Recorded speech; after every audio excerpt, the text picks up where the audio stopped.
سلامونه احترامات ګرانو کتونکو د 400 د خلکو د لپاره ډیره د خوشحالۍ خبره ده چې اوس فیمیل ډاکټر چې کوم دین هغه موجود وي او هغه الټراساوند کوي. دا ډیره دیرینه مطالبه وه چې دلته کې دي زنانه د زنانو چې کوم دین الټراساوند کوي.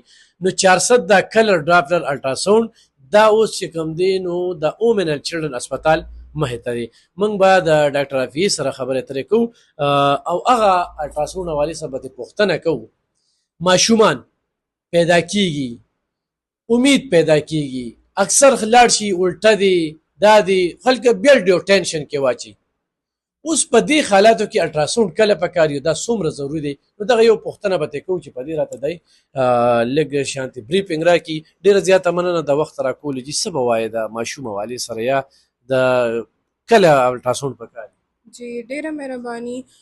زمونږ خویندې چې کوم دي د دې خبرې نه بې خبره دي چې کله الټراساوند پکار دی په پریګننسي کې د ټولو نه اول الټراساوند چې وي په لومبۍ میاشت باندې چې کله ټیسټ پوزیټیو راشي صرف ټیسټ نه دی، د ټیسټ نه بعد الټراساوند ډیر زیات ضروری وي چې آیا د پریګننسي خرابه شوې خونه ده یا په ټیوب کې خونه ده، لکه اکټاپیک پریګننسي چې څه ته وایي کومه چې ډیره خطرناکه وي د هغې دپاره فوراً اپریشن پکار وي. او د هغې نه علاوه دا چې کومه پریګننسي شوې ده دا په صحیح ځای کې شوې ده یا صحیح ځای کې نه ده شوې یا خرابه شوې خونه ده. بل الټراساوند یو په 15مه میاشت باندې کیږي په 20مه هفته باندې. هغې ته انوملي سکین وایي په کوم کې چې د ماشوم سر، مخ، اوزه، سترګې، خوله، د هغې نه علاوه د هغه زړه، د هغه خپې، لاسونه، ګردې، بلیډر دا ټول کتلی کیږي چې دا ماشوم ټیک جوړ شوی دی یا ټیک نه دی جوړ شوی. بل په 9مه او په 9مه میاشت باندې الټراساوند کیږي. هغې دپاره هغه دې دپاره ضروري وي چې هغې کې وګوري چې ماشوم سره اوبه څومره دي، ماشوم الټه دی، سم دی، کوم ته چې موږ بریچ اور سفیلک وایو.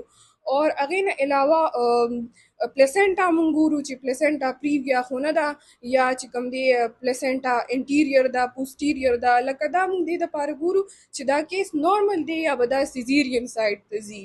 نو دا ډېر ضروري الټراساوند سکینز وي.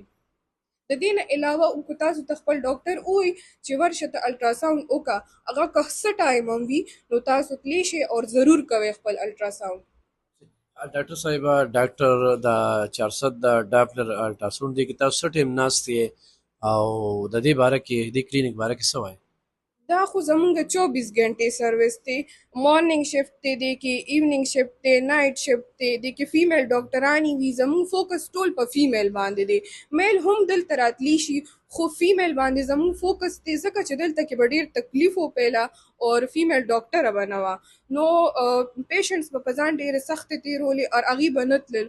اور د میل اور د فیمیل په الټراساوند کې هېڅ ډفرنس نشته، خو دا ده چې میل چې کوم دی نو هغې سره فیمیل کمفورټیبل نه وي اور فیمیل سره چې کوم دی راشي هغه خپله خبره هم کلیرلی وکړي اور بیا د هغې سکین هم ښه خستو شي.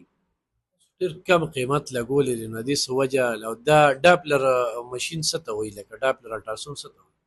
کم قیمت خو موږ ځکه لګولې دي چې موږ وایو چې زموږ د 400 عوامو ته اسانتیا وي. زموږ جذبه چې دا هغه خدمت دی. اور ډاپلر هغې ته وایي چې کله موږ د رګونه ګورو یا د ماشوم امبلیکل آرټري شوله یا نور رینل شو، کیروټډ شو، دا ټول په دې کې موږ ګورو یا چې کوم دی فیمورل آرټري دا ټول موږ دې کې سټډي کوو. ډېره زیاته مننه ګرانو کتونکو. اصل خبره څه ده؟ قوم ته مخامخ کېدل. ما تر اوسه دا نه اورېدلی چې یوه ډاکټره په الټراساوند باندې خبرې کړي دي او هغوی خپل 400 والو ته یا خلکو ته چې کوم دی نو خبرې کړي دي. نو دا چې کوم دی نو د ډاکټر عافیه صاحبې دا یو ښه کردار دی چې په دې معاشره کې هغه په ویډیو باندې راځي او خپل قوم دغه خویندې میندې خبروي. تاسو بالکل راتلی شئ 400 کې اومن اند چلډرن اسپتال ته بالکل مخامخ 400 د کلر ډاپلر الټراساوند کې ډاکټر عافیه صاحبه او دغه شانتې نورې ډاکټران هغه موجود وي. بالکل تاسو الټراساوند کولی شئ.